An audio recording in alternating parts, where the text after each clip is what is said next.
राधे राधे, जय श्री कृष्णा दोस्तों। आप सभी को शर्तिला एकादशी की ढेरों शुभकामनाएं। ईश्वर करे आपको आपकी एकादशी का पूरा फल प्राप्त हो।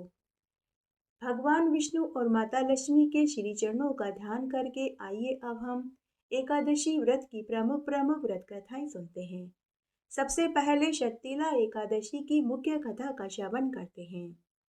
एक समय दालभ्य ऋषि ने पुलस्त्य ऋषि से पूछा कि हे ब्राह्मण देव, मनुष्य मृत्यु लोक में ब्रह्म हत्या आदि महान पाप करते हैं, दूसरे के धन की चोरी करते हैं, दूसरे की उन्नति देखकर ईर्ष्या आदि करते हैं, परंतु फिर भी वे नरक में नहीं जाते। इसका क्या कारण है? न मालूम वे मनुष्य ऐसा कौन सा अल्प दान या अल्प परिश्रम करते हैं कि उन्हें स्वर्ग का सुख मिलता है। इतने बड़े बड़े पाप करने के बाद भी उन्हें नरक क्यों नहीं मिलता? यह सब मेरी जानने की इच्छा है। कृपया करके आप मुझे विस्तार से बताइए। इस पर पुलस्त्य ऋषि बोले कि हे महानुभाव, आपने मुझसे बड़ा ही उत्तम प्रश्न पूछा है। इसको ब्रह्मा विष्णु इंद्र भी नहीं जानते, परंतु मैं आपको एक गुप्त तत्व बताता हूँ।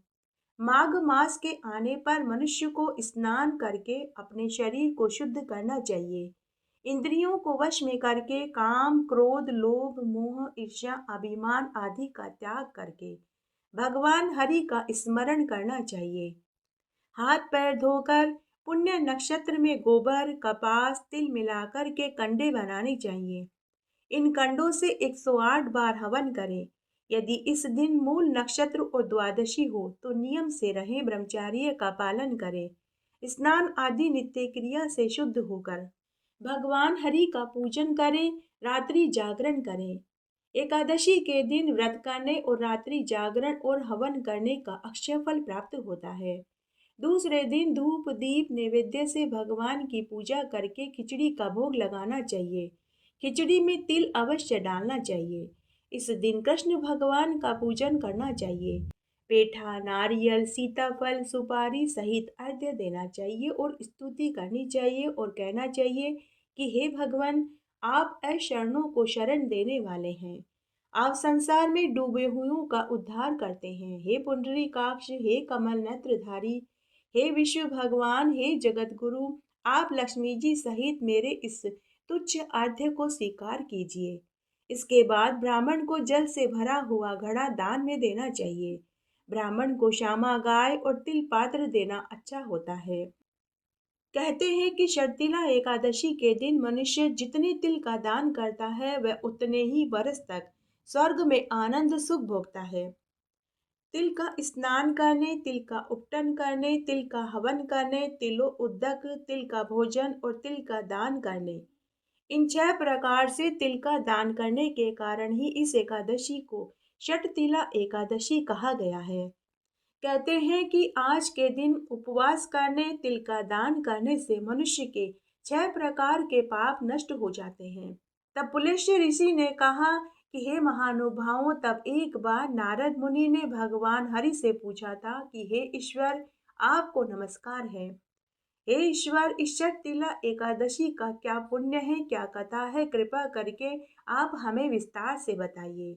तब भगवान श्री कृष्ण नारद मुनि से बोले कि हे देव ऋषि, मैं तुमसे आंखों देखी सत्य कथा सुनाता हूँ, तुम ध्यान से सुनो। प्राचीन काल में मृत्युलोक की यह सत्य घटना है। प्राचीन काल में मृत्युलोक में एक ब्राह्मणी थी। वह सदैव व्रत करती थी और मेरा पूजन करती थी। एक समय उसने माघ मास में 1 महीने तक स्नान और व्रत किया और मेरा पूजन किया, जिससे उसका शरीर अत्यंत ही दुर्बल हो गया। परंतु उसने कभी भी देवताओं और ब्राह्मणों को धन वस्त्र और अन्न का दान नहीं किया। तब मैंने सोचा कि इस ब्राह्मणी ने व्रत आदि से तो अपना शरीर शुद्ध कर लिया, इससे इसको वैष्णव लोक तो मिल जाएगा, परंतु इसने कभी भी अन्न वस्त्र और धन का दान नहीं किया, इससे इसको मुक्ति नहीं मिलेगी। ऐसा सोचकर मैं मृत्यु लोक में ब्राह्मणी के पास अन्नदान मांगने के लिए अक्षय पात्र लेकर गया। अक्षय पात्र लेकर मैं इसलिए गया था कि ब्राह्मणी जो भी चीज उस अक्षय पात्र में दान करेगी तो वह दान उसका अक्षय होकर परलोक में संचित हो जाएगा। यही सोचकर मैं उस ब्राह्मणी की झोपड़ी पर भिक्षा मांगने पहुंच गया। मैंने बाहर से ही कहा, हे माई भिक्षाम देही। मुझे देखकर वह ब्राह्मणी गुस्से से बोली कि हे साधु महाराज, आप मेरी झोपड़ी पर क्यों आए हैं? तब मैंने उस ब्राह्मणी से कहा कि माई, मैं बहुत भूखा हूँ, मुझे खाने के लिए अन्न चाहिए। तब उसने क्रोधित होकर मिट्टी का ठेला अक्षय पात्र में डाल दिया। मैं उसे ही लेकर बैकुंठ में आ गया। कुछ समय बीतने के बाद उस ब्राह्मणी ने शरीर त्याग दिया और वह स्वर्ग में पहुंच गई। मिट्टी का ठेला अक्षय पात्र में दान देने से उसे स्वर्ग में सोने का घर मिला, परंतु उसका वह सोने का घर सभी वस्तुओं से शून्य था। तब वह मेरे पास आई और बोली कि हे ईश्वर, मैंने अपने जीवन काल में सब तरह के व्रत करे और आपकी पूजा करी, परंतु फिर भी मेरा घर वस्तुओं से शून्य है। तब मैंने उस ब्राह्मणी से कहा कि हे ब्राह्मणी, तुम याद करो, एक बार तुमने पूरे माघ मास में स्नान व्रत किया था। तब मैं तुमसे दान मांगने आया था। यही सोचकर आया था कि तुमने स्नान और व्रत करके अपने शरीर को तो जीर्ण शीर्ण कर लिया, इससे तुम्हें वैष्णव लोक तो मिल जाएगा, परंतु तुमने अपने जीवन काल में अन्न वस्त्र रुपया का दान नहीं किया। मैं तुमसे अन्न वस्त्र रुपया दान लेने आया था, लेकिन तुमने मुझे अक्षय पात्र में मिट्टी का ठेला दान में दिया। वही मिट्टी का ढेला दान में देने से तुम्हें यह स्वर्ग का सुख मिला और तुम्हें रहने के लिए सोने का महल मिला, लेकिन अन्न का दान न करने से तुम्हारा यह घर सभी वस्तुओं से शून्य है। तब वह ब्राह्मणी रोने गिड़गिड़ाने लगी और अपनी गलती की क्षमा मांगने लगी और बोली कि हे प्रभु, अब कोई और उपाय हो तो बताइए। तब मैंने उस ब्राह्मणी से कहा कि हे ब्राह्मणी, कुछ समय के बाद शर्तिला एकादशी आने वाली है। तब देव कन्याएं तुम्हें देखने आएगी। तब तुम अपने घर का दरवाजा मत खोलना। तब उन देव कन्याओं से तुम पहले शर्तिला एकादशी का महात्म्य और व्रत कथा और पूजन विधि पूछना। जब वे तुम्हें शर्तिला एकादशी का महात्म्य, व्रत कथा और पूजन विधि बता दे, तब ही तुम द्वार खोलना। भगवान के वचन सुनकर वह ब्राह्मणी अपने घर को गई और भीतर से दरवाजा बंद कर लिया। शर्तिला एकादशी के दिन देव कन्याओं ने आकर बुढ़िया का दरवाजा खटखटाया। तब ब्राह्मणी भीतर से ही बोली कि यदि आप मुझे देखना चाहती हैं तो पहले आप मुझे शर्तिला एकादशी का महात्म्य, व्रत कथा और पूजन विधि बताइए, तभी मैं दरवाजा खोलूंगी। तब उनमें से एक देव कन्या ने ब्राह्मणी को शर्तिला एकादशी का महात्म्य, व्रत कथा और पूजन विधि बताई। उसके बाद ब्राह्मणी ने दरवाजा खोला। देव कन्याओं ने देखा कि वह ब्राह्मणी अभी भी मनुष्य रूप में ही थी। तब ब्राह्मणी ने भी देव कन्याओं के कथना अनुसार शर्तिला एकादशी का व्रत किया, भगवान विष्णु का पूजन किया, जिसके प्रभाव से वह देव स्वरूप को प्राप्त हो गई और उसका घर अनधन के भंडार से भर गया। अतः प्रत्येक मनुष्य को शर्तिला एकादशी का उपवास करना चाहिए और आज के दिन तिल का दान करना चाहिए। इससे मनुष्य को जन्म जन्म में आरोग्यता प्राप्त होती है और दरिद्रता का नाश होता है। शर्तिला एकादशी के व्रत से मनुष्य के समस्त पाप नष्ट हो जाते हैं। इस कथा का सार यह है कि इस व्रत से जहाँ मनुष्य को शारीरिक शुद्धि और आरोग्यता की प्राप्ति होती है, वहीं अन्न तिल का दान करने से धन धान्य में वृद्धि होती है। इससे यह भी ज्ञात होता है कि मनुष्य जो जो और जैसा जैसा दान मृत्युलोक में करता है, शरीर त्यागने के बाद उसे परलोक में वैसा ही फल प्राप्त होता है। अतः धार्मिक कार्यों के साथ साथ हमें दान भी करना चाहिए। शास्त्रों में वर्णित है कि बिना दान के कोई भी धार्मिक कार्य संपन्न नहीं होता। बोलिए विष्णु भगवान की जय, माता लक्ष्मी की जय। हरि अनंता, हरि कथा अनंता। भगवान हरि की कथाओं का कोई और छोर नहीं है। चंद्रवंश में नंद नाम से प्रसिद्ध एक राजा थे, जो समुद्र पर्यंत पृथ्वी का धर्म पूर्वक पालन करते थे। उनके एक पुत्र हुआ जिसका नाम धर्मगुप्त था। नंद ने राज्य की रक्षा का भार अपने पुत्र को सौंप दिया और सम इंद्रियों को वश में करके वन में तपस्या करने के लिए चले गए। पिता के तपोवन में चले जाने के बाद राजा धर्मगुप्त ने सारी पृथ्वी का पालन किया। वे धर्मों के ज्ञाता और नीति परायण थे। उन्होंने अनेक प्रकार के यज्ञों के द्वारा इंद्र आदि देवताओं का पूजन किया और ब्राह्मणों को धन एवं बहुत सा क्षेत्र दान में दिया। उनके शासन काल में पूरी प्रजा अपने अपने धर्म का पालन करती थी। एक दिन धर्मगुप्त उत्तम घोड़े पर सवार होकर वन में शिकार खेलने गए। शिकार ढूंढते ढूंढते उन्हें रात्रि हो गई। विनयशील राजा ने वहीं साय संध्या की उपासना करके वेद माता गायत्री मंत्र का जाप किया। उसके बाद सिंह व्याघ्र आदि के भय से वह राजा पेड़ पर जाकर बैठ गया। तभी उस पेड़ के पास एक रीछ आया जो सिंह के भय से पीड़ित था। वन में विचरने वाला एक सिंह उस रीछ का पीछा कर रहा था। रीछ पेड़ पर चढ़ गया। वहां उसने महान बलशाली संपन्न राजा धर्मगुप्त को पेड़ पर बैठे हुए देखा। राजा को पेड़ पर बैठे देखकर रीछ बोला कि महाराज, भय मत कीजिए, हम दोनों रात भर इसी पेड़ पर विश्राम करेंगे, क्योंकि पेड़ के नीचे बड़ा ही भयंकर सिंह आया हुआ है। हे महाराज, तुम आधी रात तक निर्भय होकर सो जाओ, मैं जाग कर तुम्हारी रक्षा करूंगा। अर्धरात्रि के बाद फिर मैं सो जाऊंगा और आप सिंह से मेरी रक्षा करना। रीछ की बात सुनकर धर्मगुप्त राजा सो गया। उस समय सिंह ने रीछ से कहा कि यह राजा तो सो गया है, अब तुम इस राजा को पेड़ से नीचे गिरा दो।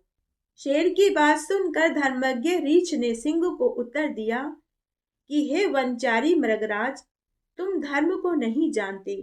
विश्वासघात करने वाले प्राणियों को संसार में बड़ा कष्ट भोगना पड़ता है। मित्रद्रोहियों का पाप 10,000 यज्ञों के अनुष्ठान करने पर भी नष्ट नहीं होता। ब्रह्महत्या आदि पापों का तो किसी प्रकार का निवारण है, परंतु विश्वासघातियों का पाप कोटि जन्म में भी नष्ट नहीं होता। हे सिंह, मैं मेरू पर्वत को इस पृथ्वी का बड़ा भारी भार नहीं मानता।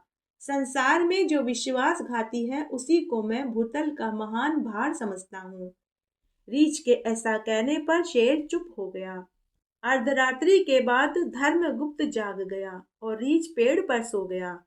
तब सिंह ने राजा से कहा कि हे राजन, इस रीछ को पेड़ से नीचे गिरा दो। उसी समय राजा ने अपने अंक में सिर रखकर सोए हुए रीछ को पृथ्वी पर ढकेल दिया। राजा के गिराने पर वह रीछ वृक्ष की डाली पकड़ कर के लटक गया। अपने पुण्य के प्रताप से वह पेड़ से नीचे नहीं गिरा। तब रीछ ने राजा से क्रोध करके पूछा कि हे राजन, मैं इच्छा अनुसार रूप धारण करने वाला ध्यान काष्ट नाम का मुनि हूँ। मेरा जन्म भृंगु वंश में हुआ था। मैंने स्वेच्छा से रीछ का रूप धारण किया है। मैंने तुम्हारा कोई अपराध नहीं किया, बल्कि मैंने आधी रात जागकर इस शेर से तुम्हारी रक्षा करी। लेकिन तुमने मुझ सोते हुए को पेड़ के नीचे क्यों ढकेला? तब ध्यान काष्ट मुनि ने राजा को शाप देते हुए कहा कि हे राजन, अब मैं तुम्हें शाप देता हूँ कि तुम पागल होकर पृथ्वी पर विचरण करोगे। तब ध्यान काष्ट मुनि ने सिंह से कहा कि तुम सिंह नहीं, तुम महायक्ष हो। पहले कुबेर के मंत्री थे। एक दिन अपनी स्त्री के साथ हिमालय के शिखर पर आकर अनजान में गौतम मुनि के समीप ही तुम विहार करने लगे थे। देव की प्रेरणा से महर्षि गौतम समीधा लाने के लिए कुटिया से बाहर निकले। उन्होंने तुम्हें नंगा देखा तो उन्होंने शाप दिया कि अरे, तू मेरे आश्रम में आकर नंगा खड़ा है, अतः अभी तू सिंह हो जा। इस प्रकार तुम्हें सिंह योनि प्राप्त हुई। सिंह ध्यान काष्ट मुनि की सारी बातें सुन रहा था। ध्यान काष्ट मुनि के ऐसा कहने पर उसने सिंह का रूप त्याग दिया और कुबेर सचिव के रूप में दिव्य यक्ष का शरीर धारण कर लिया। उसके बाद उसने हाथ जोड़कर कहा कि हे मुनिवर, आज मुझे अपने पूर्व जन्म की सभी बातों का ज्ञान प्राप्त हो गया है। गौतम ऋषि ने जब मुझे शाप दिया था तो मुझे शाप मुक्ति का उपाय भी बताया था। उन्होंने कहा था कि जब रीछ रूपधारी ध्यानकाष्ट मुनि के साथ तुम्हारा वार्तालाप होगा। तब तुम सिंह की दह त्याग करके पुनः यक्ष रूप धारण कर लोगे। ऐसा कहकर वह यक्ष राज मुनिवर ध्यान काष्ठ को प्रणाम करके उत्तम विमान में बैठ गया और अलकापुरी को चला गया। नृपश्रेष्ठ धर्मगुप्त को पागल के रूप में देखकर मंत्री लोग उन्हें नर्मदा के तट पर उनके पिता नंद के पास लेकर गए और उन्हें सारी बात बताई कि आपका पुत्र विकृत हो गया है। पुत्र का वृतांत जानकर राजा नंद उसे साथ लेकर जैमिनी मुनि के पास गए और उनसे बोले कि हे मुनिवर, मेरा पुत्र इस समय पागल हो गया है। इस रोग के निवारण का कोई उपाय हो तो बताइए। उनके ऐसा पूछने पर जैमिनी मुनि ने दीर्घ काल तक ध्यान करके कहा कि हे राजन, तुम्हारा पुत्र ध्यानकाष्ठ मुनि के शाप से पागल हुआ है। इस शाप से छुटकारा पाने के लिए मैं तुम्हें एक उपाय बताता हूँ। सुवर्ण मुखरी नदी के तट पर वेंकट नाम से प्रसिद्ध एक पर्वत है, जो सब पापों को हरने वाला परम पवित्र है। उसके शिखर पर स्वामी पुष्करणी नाम का एक बड़ा भारी तीर्थ है। तुम अपने पुत्र को वहां ले जाओ और उस तीर्थ में स्नान करवाओ। ऐसा करने से इसका पागलपन का दोष दूर हो जाएगा। यह सुनकर राजा नंद ने मुनिश्रेष्ठ जैमिनी को प्रणाम किया और अपने पुत्र को लेकर स्वामी पुष्करणी तीर्थ को गया। वहां नियम पूर्वक पुत्र को स्नान कराया। स्नान करते ही उसी क्षण उसका पागलपन दूर हो गया। राजा नंद ने स्वयं भी स्वामी पुष्करणी जल में स्नान किया, फिर पुत्र के साथ एक दिन तक उस तीर्थ में निवास किया। वेंकटगिरी के स्वामी दया निदान भगवान श्रीनिवास की सेवा करके पुनः तपस्या के लिए वन को चले गए। पिता के वन में चले जाने के बाद राजा धर्मगुप्त ने भगवान वेंकटेश्वर में भक्ति रखते हुए ब्राह्मणों को बहुत सा धन धान्य और बहुत सी जमीन दान में की। उसके बाद मंत्रियों के साथ वे अपनी नगरी को लौट आए। इस तरह आज हमने राजा धर्मगुप्त की कल्याणमयी कथा का श्रवण किया। कहते हैं कि इस कथा के श्रवण करने मात्र से ही ब्रह्महत्या का पाप का दोष दूर हो जाता है। भगवान कहते हैं कि एकादशी के दिन ऐतरेय की कथा सुनने से एकादशी व्रत का संपूर्ण फल प्राप्त होता है। आइए आज हम एकादशी व्रत के दिन ऐतरेय की एक पवित्र कथा का श्रवण करते हैं। एक दिन अर्जुन ने नारद मुनि से पूछा कि हे देवऋषि नारद जी, ऐतरेय किसके पुत्र थे? उनका निवास स्थान कहाँ था? परम बुद्धिमान ऐतरेय ने किस प्रकार भगवान वासुदेव के प्रसाद से सिद्धि प्राप्त करी?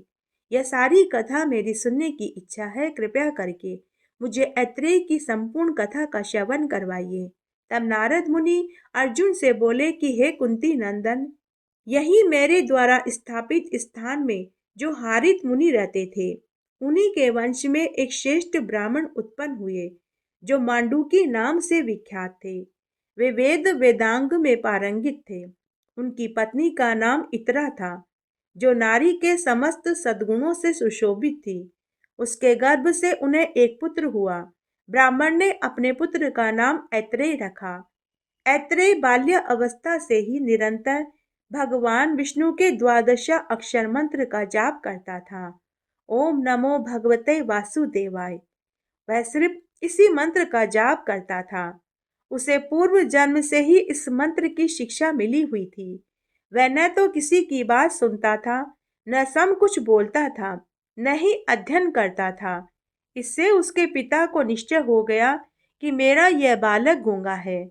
ब्राह्मण ने अपने पुत्र को बहुत समझाया, बहुत बातें कहकर उसे आत्मज्ञान का बोध करवाया, परंतु उसने लौकिक व्यवहार में कभी भी मन नहीं लगाया। यह देख पिता ने निश्चय कर लिया कि मेरा पुत्र ऐतरेय पागल है। तब उन्होंने पिंगा नाम की एक दूसरी स्त्री से विवाह कर लिया। उस स्त्री से ब्राह्मण को 4 पुत्र पैदा हुए, जो वेद वेदांग में विद्वान हुए। इधर ऐतरेय प्रतिदिन तीनों समय भगवान वासुदेव के मंदिर में जाकर भगवान के 12 अक्षर मंत्र का जाप करता रहा। वह अन्य कोई परिश्रम नहीं करता था। एक दिन उसकी माता इतरा अपने सौतन के पुत्रों की योग्यता देखकर चिंतित हो गई। दुखी होकर वह अपने पुत्र ऐत्रेय से बोली कि अरे, तू तो मुझे क्लेश देने के लिए ही पैदा हुआ है। मेरे जन्म और जीवन को धिक्कार है। संसार में उस नारी का जन्म निश्चय ही व्यर्थ है जो पति के द्वारा तिरस्कृत हो और जिसका पुत्र गुणहीन हो। हे पुत्र, मैं बड़ी खोटी भाग्य वाली हूँ। अतः आज मैं महिसागर संगम में डूबकर अपनी जान दे दूंगी। मेरा मर जाना ही अच्छा है। जीवित रहने में मुझे क्या लाभ है। मेरे मर जाने पर तू भी भगवान का महामोनी भक्त होकर दीर्घ काल तक आनंद भोगना। नारद मुनि अर्जुन से आगे बोले कि हे अर्जुन, माता की बात सुनकर ऐत्रेय मुस्कुराने लगा। वह बड़ा ही धर्मज्ञ था। 2 घड़ी के लिए उसने आंखें बंद करके भगवान का ध्यान किया और फिर माता के चरणों में बैठकर कहने लगा कि हे माते, तुम झूठे मोह में पड़ी हो, अज्ञान को ही ज्ञान मान बैठी हो। जो शोचनीय नहीं है उसी के लिए तुम शोक कर रही हो, और जो वास्तव में शोचनीय है उसके लिए तुम्हारे मन में तनिक भी शोक नहीं। हे माता, यह संसार मिथ्या है। इसमें तुम इस शरीर के लिए क्यों चिंतित और मोहित होती हो। यह तो मूर्खों का काम है। तुम जैसी विदुषी स्त्री को यह बात शोभा नहीं देती। संसार में सार तत्व तो कुछ और ही है, किंतु अज्ञान से मोहित मनुष्य किसी और को ही असार वस्तु को सार समझता है। तुम इस मानव शरीर को यदि सार मानती हो तो तुम इसकी असारता मुझसे सुनो। यह तो मानव शरीर है। यह गर्भ से लेकर मृत्यु पर्यंत तक सदा कष्टप्रद है। यह शरीर एक प्रकार का घर है, हड्डियों का समूह है, नाड़ी जाल रूपी रस्सियों से बंधा हुआ है, रक्त और मांस रूपी मिट्टी से लिपा है, विष्ठा और मूत्र रूपी द्रव्यों के संग्रह का पात्र है, केश और रोम रूपी तृण से इसको छाया गया है, सुंदर रंग की त्वचा से इसके ऊपर रंग किया गया है, 2 आंखें, 2 कान, 2 नाक छिद्र हैं, यही 6 इसकी खिड़कियां हैं, दोनों होस्ट ही इसके द्वार को ढकने वाले किवाड़ है, दांत ही बंद करने वाली कीली है, नाड़ी और पसीने ही नाली और जल प्रवाह है। यह सदा काल की मुखाग्नि में स्थित है। ऐसे इस देह रूपी गह में जीव नाव वाला गृहस्थ निवास करता है। जैसे पर्वत से झरने गिरते रहते हैं, उसी तरह शरीर से कफ मूत्र बहते रहते हैं। उसी दह के लिए जीव मोहित होता है। विष्ठा और मूत्र भरे हुए चर्म पात्र की भांति यह शरीर समस्त अपवित्र वस्तुओं का भंडार है। मल मूत्र का स्पर्श हो जाने पर मनुष्य अपने हाथ मिट्टी और जल से धोकर शुद्ध करता है, लेकिन अपवित्र वस्तुओं के भंडार रूप इस दह से न जाने क्यों मनुष्य को वैराग्य नहीं होता। सुगंधित तेल, जल आदि के द्वारा मनुष्य अपनी सफाई करता है, परंतु शरीर में पड़े हुए अपवित्रता को वह क्यों नहीं देखता। जैसे कुत्ते की टेढ़ी पूंछ को कितना ही सीधा किया जाए, वह अपना टेढ़ापन नहीं छोड़ता। अपनी देह की अपवित्र गंध से जो मनुष्य विरक्त नहीं होता, उसे वैराग्य के लिए अन्य किसी साधन का उपदेश दिया जाए। आलिंगन पत्नी का ही किया जाता है और पुत्री का भी, परंतु दोनों में भाव का अंतर है। प्यारी पत्नी का आलिंगन किसी और भाव से किया जाता है और पुत्री का दूसरे भाव से किया जाता है। एक ही स्त्री के स्तनों को पुत्र दूसरे भाव से स्मरण करता है तो पति दूसरे भाव से। अतः अपने चित्त को ही शुद्ध करना चाहिए। बाह्य शुद्धि के दूसरे दूसरे साधनों से क्या लेना देना है। ज्ञान रूपी निर्मल जल तथा वैराग्य रूपी मृतिका से ही पुरुष की अविद्या एवं राग में मलमूत्र के लेप और दुर्गंध का शोधन होता है। जैसे समुद्र में गिरा हुआ कोई मनुष्य अत्यंत व्याकुल होकर बड़े भारी दुख से गिर जाता है, उसी प्रकार गर्भगत जल से भीगे हुए अंगों वाला गर्भस्थ शिशु अत्यंत व्याकुल रहता है। जैसे किसी को लोहे के घड़े में रखकर आग में पकाया गया हो, वैसे ही गर्भ रूपी घट में डाला हुआ जीव जठरा नल की आंच से तपता रहता है। यदि आग के समान दहकती हुई सुइयों से किसी को निरंतर छेदा जाए तो उसे जितनी पीड़ा हो सकती है उससे 8 गुनी ज्यादा पीड़ा गर्भ में भोगनी पड़ती है। गर्भ में स्थित होने पर मनुष्य को अपने पूर्व जन्म का स्मरण होता है। उस समय जीव इस प्रकार सोचता है कि अहो, मैं मर कर पुनः उत्पन्न हुआ और उत्पन्न होकर पुनः मृत्यु को प्राप्त हो जाऊंगा। जन्म से लेकर मैंने सहस्त्रों योनियों के दर्शन किए। इस समय जन्म धारण करते ही मेरे पूर्व संस्कार जाग उठे। अतः अब मैं ऐसे कल्याणकारी साधन का अनुष्ठान करूंगा जिससे पुनः गर्भवास न हो। बाल्य अवस्था में इंद्रियों की वृत्तियां अव्यक्त रहती है, इसलिए जीव उस समय के महान दुख को बताने की इच्छा होने पर भी बता नहीं सकता और न ही उस दुख के निवारण के लिए वह कुछ कर सकता है। युवा अवस्था में रागो उन्मुक्त पुरुष की संपूर्ण इंद्रियां, वृत्तियां काम और राग की पीड़ा से सदा मतवाली रहती है, अतः उसे भी कहाँ से सुख प्राप्त हो सकता है। दिन में वह धन कमाने की चिंता में लगा रहता है, उसे उस समय सुख कहाँ मिले। स्त्रियां सब दोषों का आश्रय है, यह बात भली भांति जान लेने पर भी जो लोग उनमें मैथुन से सुख मानते हैं। वृद्धा अवस्था में बदन में झुर्रियां पड़ जाती है, सिर के बाल सफेद हो जाते हैं, शरीर ढीला हो जाता है। स्त्री और पुरुष का वही रूप जो जवानी के दिनों में एक दूसरे का आधार था, जराग्रस्त हो जाने पर दोनों में से किसी को भी प्रिय नहीं लगता।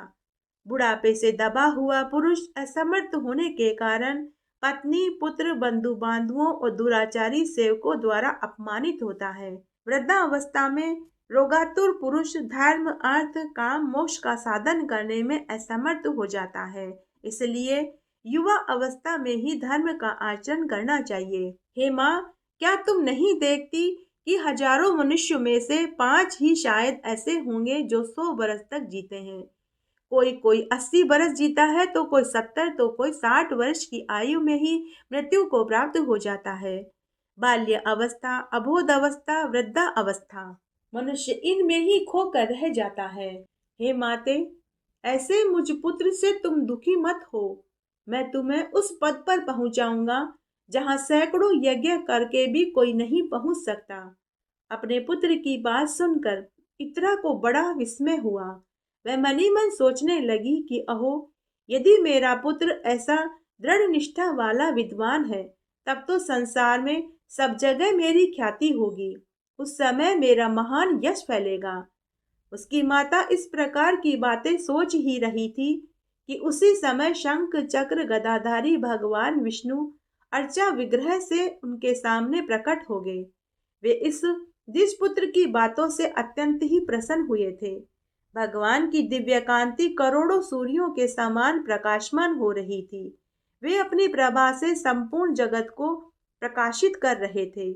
भगवान को देखते ही ऐत्रेय धरती पर दंडवत होकर उन्हें प्रणाम करने लगे। उसका शरीर रोमांचित हो गया, नेत्रों से आंसू बहने लगे, वाणी गदगद हो गई।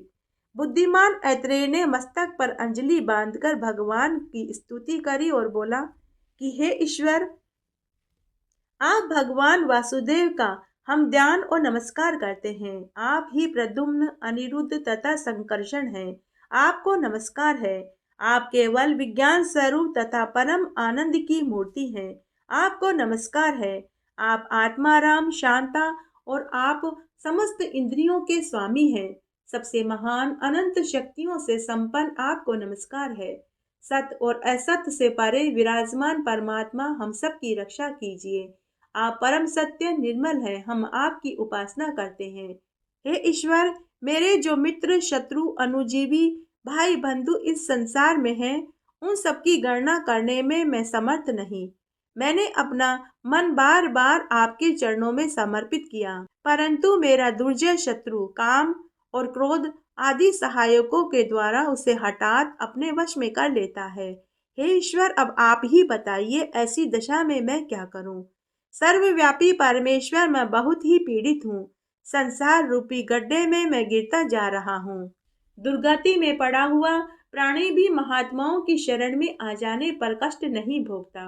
रोगी मनुष्यों को शरण देने वाले वेद हैं। महासागर में डूबे हुए मनुष्य का सहारा नौका है।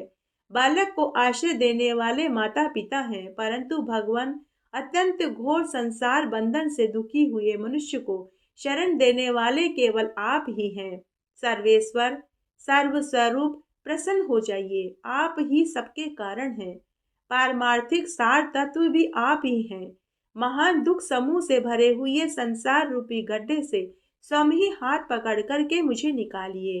हे अच्युत, हे उरुक्रम, यह संसार भूख और प्यास से, वात पित्त और कफ से, इन तीनों धातुओं से, सर्दी गर्मी आंधी और बरसात से, आपस में ही एक दूसरे से तथा कभी तृप्त न होने वाली कामाग्नि और क्रोधाग्नि से बारंबार पीड़ित होता है। इसे इस दशा में देखकर मेरा मन बहुत दुखी हो रहा है। मैंने अपनी शक्ति के अनुसार संपूर्ण जगत को धारण करने वाले परमेश्वर भगवान आप वसुदेव की स्तुति करी है। इससे सबका कल्याण हो, संपूर्ण जगत के समस्त दोष नष्ट हो जाएं। आज मेरे द्वारा जगदाता वसुदेव की स्तुति हुई। इससे इस पृथ्वी पर, अंतरिक्ष में, स्वर्गलोक में, रसातल में जो कोई भी प्राणी रहते हों वे सिद्धि को प्राप्त हो जाएं। मेरे द्वारा स्तुति पाठ करते समय जो लोग इसको सुनते हैं, इस स्रोत का उच्चारण करते समय जो मुझे देखते हैं, वे देवता, असुर, मनुष्य, पशु, पक्षी कोई भी क्यों न हो, सभी भगवान विष्णु के तत्व का ज्ञान प्राप्त कर लें। इसके सिवा जो गूंगे, अन्याय, इंद्रियों से रहित हैं, जो देख सुन नहीं सकते, तथा पशु पक्षी कीड़े मकोड़े आदि भी आज भगवत तत्व ज्ञान के भागी हो जाएं। संसार में दुखों का नाश हो जाए। समस्त प्रजा के हृदय से लोभ और दोष समुदाय निकल जाए। अपने में, अपने भाई और पुत्र में जैसा प्रेम और आत्मीयता का भाव होता है, सब लोगों का सबके प्रति वैसा ही भाव हो जाए।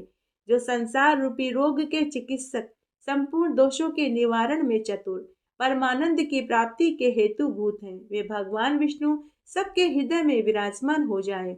हे अखिलेश्वर, आपके चरणों में पड़े हुए मुझ सेवक पर आप यह सोच कर कृपा कीजिए कि यह बेचारा मूढ़ है, कुछ जानता नहीं, इसकी बुद्धि बहुत थोड़ी है, इसके द्वारा उद्यम भी बहुत कम हो पाया है। विषयों से इसका मन सदा क्लेश में पड़ा रहता है, इसलिए वह मुझ में नहीं लग पाता। हे देव, आपकी स्तुति करने में ब्रह्मा जी भी समर्थ नहीं। हे भगवान, आप प्रसन्न हो जाइए। हे विष्णु, आप बड़े दयालु हैं, मुझ अनाथ पर कृपा कीजिए। हे अनंत, हे पापाहारी, आप पुरुषोत्तम हैं, संसार सागर में डूबे हुए मुझ दीन का उद्धार कीजिए। ऐत्रेय की इस प्रकार स्तुति करने पर विशालकाय भगवान वासुदेव ने आनंद मग्न होकर कहा कि हे वत्स ऐत्रेय, मैं तुम्हारी भक्ति से और तुम्हारी स्तुति से प्रसन्न हुआ। तुम मुझसे कोई मनवांछित और दुर्लभ वरदान मांग लो। ऐत्रेय ने कहा कि हे स्वामी, हे हरे, मेरा अभिष्ट वर तो यही है कि घोर संसार सागर में डूबे हुए मुझ असहाय के लिए आप कर्णधार हो जाइए। तब भगवान बोले कि हे वत्स, तुम तो संसार सागर से मुक्त हो। जो सदा इस स्रोत से गुप्त क्षेत्र में मुझ वासुदेव की स्तुति करेगा, उसके संपूर्ण पापों का नाश हो जाएगा। अतः यह अधनाशन नाम से विख्यात होगा। जो एकादशी के दिन उपवास के समय मेरे आगे इस स्रोत का पाठ करेगा, वह शुद्ध चित्त होकर मेरे ही परम धाम को प्राप्त हो जाएगा। जैसे सब क्षेत्रों में यह गुप्त शेर मुझे सबसे अधिक प्रिय है, उसी प्रकार सब स्रोतों में तुम्हारा बोला गया यह स्रोत मुझे सबसे अधिक प्रिय होगा। जिन प्राणियों के उद्देश्य से महात्मा पुरुष इस स्रोत का जाप करेंगे, वे सब प्राणी मेरी कृपा से शांति, ऐश्वर्य और उत्तम बुद्धि को प्राप्त होंगे। हे पुत्र, तुम श्रद्धा पूर्वक वैदिक धर्मों का आचरण करो। उन्हें निष्काम भाव से मुझे समर्पित कर देने पर उनके द्वारा तुम्हें बंधन नहीं प्राप्त होगा। पत्नी का प्राणी ग्रहण करके तुम यज्ञों द्वारा भगवान की आराधना करो और अपनी माता की प्रसन्नता बढ़ाओ। मुझ में तीव्र ध्यान करने से निसंदेह तुम मुझे ही प्राप्त करोगे। ऐसा करने से तुम मोक्ष प्राप्त कर लोगे। हे पुत्र, इस प्रकार भगवत अर्पण बुद्धि से कर्म करने पर तुम निष्कर्म्य भाव को प्राप्त हो जाओगे। ठीक उसी तरह जैसे चतुर स्वर्णकार रस संबंधी तांबे को स्वर्ण के रूप में उपलब्ध करता है, वर्ण आश्रमोचित आचार वाला पुरुष भी यदि अपने सब कर्म मुझे समर्पित करके सब मेरे ध्यान में संलग्न हो जाता है, तो उसे भी मोक्ष पद दुर्लभ नहीं। इसलिए मेरे बताए अनुसार बर्ताव करते हुए नियम परायण होकर तुम आनंद पूर्वक रहो। अपनी 7 पीढ़ियों का उद्धार करके फिर तुम मुझ में ही लीन हो जाओगे। यद्यपि वेदों का अध्ययन तुमने नहीं किया है, तो भी संपूर्ण वेद तुम्हारी बुद्धि से संप्रतिभाषित होंगे। अब यहाँ से कोटि तीर्थ में जहाँ हरि मेधा का यज्ञ हो रहा है वहां जाओ। वहां जाने से तुम्हारी माता का संपूर्ण मनोरथ सफल हो जाएगा। ऐसा कहकर भगवान विष्णु पुनः वासुदेव विग्रह में प्रवेश कर गए। उस समय ऐत्रेय की माता और ऐत्रेय एक टक दृष्टि से भगवान की ओर देख रहे थे। तत्पश्चात वासुदेव विग्रह को नमस्कार करके विस्मय और आनंद में निमग्न हुए ऐत्रेय ने अपनी माता से कहा कि हे माता, मैं पूर्व जन्म में शूद्र था। एक दिन सांसारिक दोषों से भयभीत होकर एक धर्मनिष्ठ ब्राह्मण की शरण में चला गया। वे ब्राह्मण देव बड़े ही दयालु थे। उन्होंने मुझे द्वादशा अक्षर मंत्र का उपदेश दिया और कहा कि सदा इस मंत्र का जाप करते रहना। उनकी इस आज्ञा के अनुसार मैं निरंतर द्वादशा अक्षर मंत्र का जाप करने लगा। उस जप के प्रभाव से मैं तुम्हारे गर्भ में आया और मेरा जन्म हुआ। जन्म होने के बाद भी मुझे अपने पूर्व जन्म की सभी बातों का स्मरण रहा, इसलिए पैदा होते ही मैं भगवान विष्णु के 12 अक्षर मंत्र का जाप करता रहा। हे माता, भगवान विष्णु के प्रति मेरे मन में भक्ति का उदय हुआ और इस तीर्थ में सदा निवास करने वाले का सौभाग्य प्राप्त हुआ। माता से ऐसा कहकर ऐत्रेय यज्ञ में गया और वहां यह श्लोक बोला। नमस्तस्मै भगवते विष्णवे कुंठ मेध से यन्मया मोहित धियो ब्रह्मा कर्म सागरे। अर्थात जिनकी बुद्धि कहीं कुंठित नहीं होती, जिनकी माया से मोहित चित होकर हम लोग कर्मों के समुद्र में भटक रहे हैं, उन भगवान विष्णु को नमस्कार है। इस श्लोक का आशय बड़ा ही गंभीर है। हरिमेधा आदि ब्राह्मणों ने जब इसे सुना तो आसन से उठकर ऐत्रेय की पूजा करी, सत्कार किया। उसके बाद ऐत्रेय ने अपनी विद्या से वेदार्थ निपुण ब्राह्मणों को संतुष्ट कर दिया। सभी ब्राह्मणों ने ऐत्रेय को खूब दक्षिणा दी। हरिमेधा ने ऐत्रेय के साथ अपनी पुत्री का विवाह कर दिया और खूब सारा दान दहेज देकर उसे विदा कर दिया। ऐत्रेय धन और पत्नी को लेकर घर आया, जिसे देखकर उसकी माता बड़ी खुश हुई। उसके बाद ऐत्रेय के अनेक पुत्र हुए। ऐत्रेय सदा द्वादशी व्रत का पालन करता रहा। वे अनेक यज्ञों के द्वारा भगवान का यजन करके निरंतर वासुदेव का ध्यान किया करता था। इससे देह त्याग के पश्चात उन्होंने मोक्ष प्राप्त कर लिया। हे अर्जुन, ऐसी महिमा वाले भगवान वासुदेव यहाँ सम विराजमान है।